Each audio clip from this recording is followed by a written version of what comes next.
Last night at about 9 p.m., the Alameda Police Department received a call for service.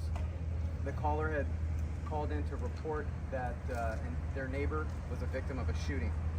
That was Alameda Police Chief Nishant Joshi at a Thursday morning press conference outside APD headquarters in the wake of a Wednesday night shooting that left 3 adults and a 6-year-old child dead, with a second child, a 1-year-old, in critical condition.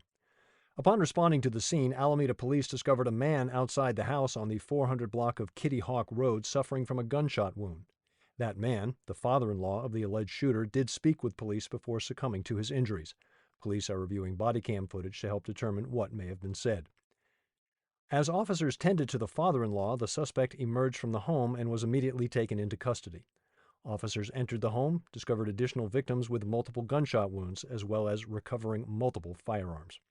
The suspect, 54-year-old Shane Parrish Killian, was booked at Santa Rita Jail on Thursday morning, facing multiple charges, including first-degree murder.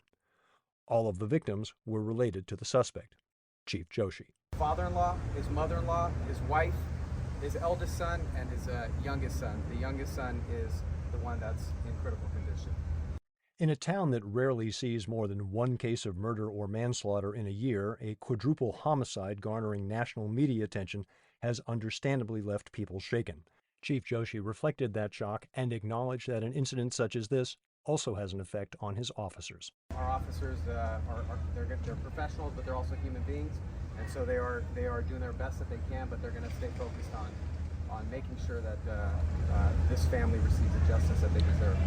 Find Adam Gillett's coverage of this story at alamedapost.com/news.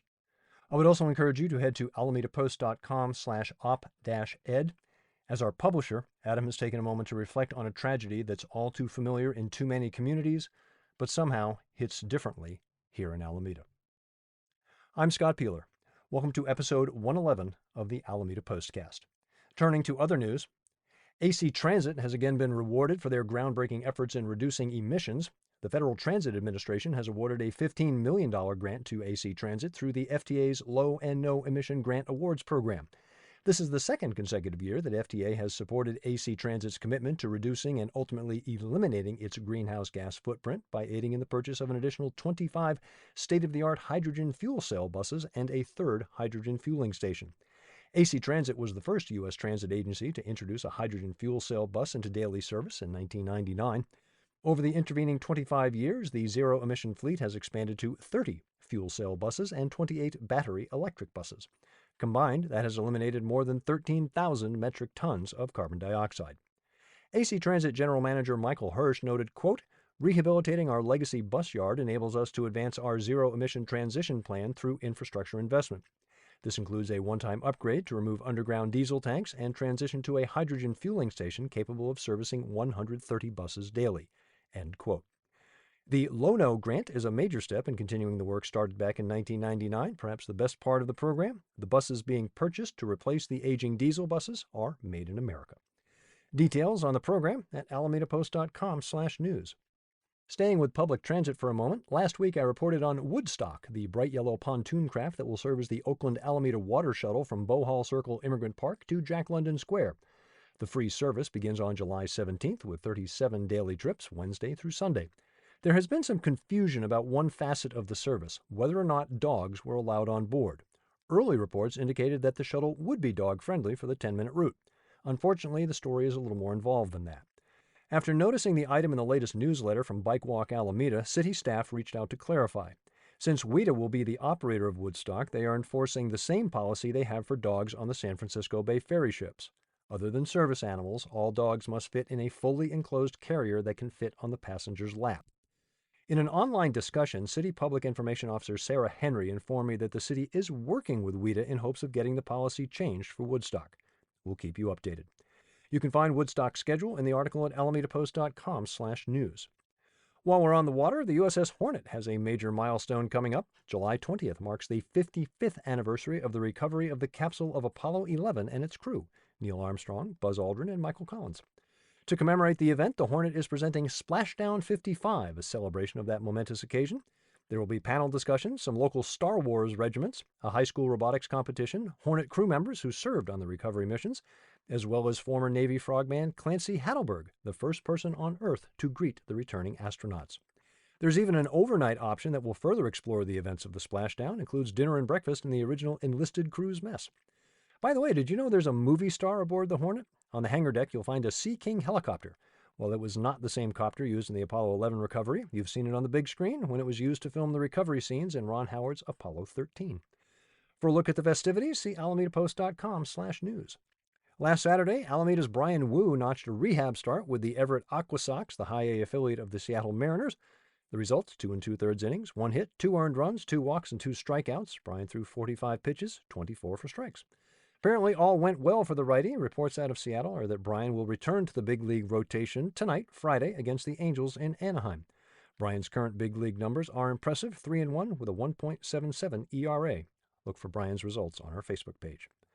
This month, join us for a 2-part walk around Alameda Point and discover the rich history of the former Naval Air Station. The Navy dredged San Francisco Bay to create the air station.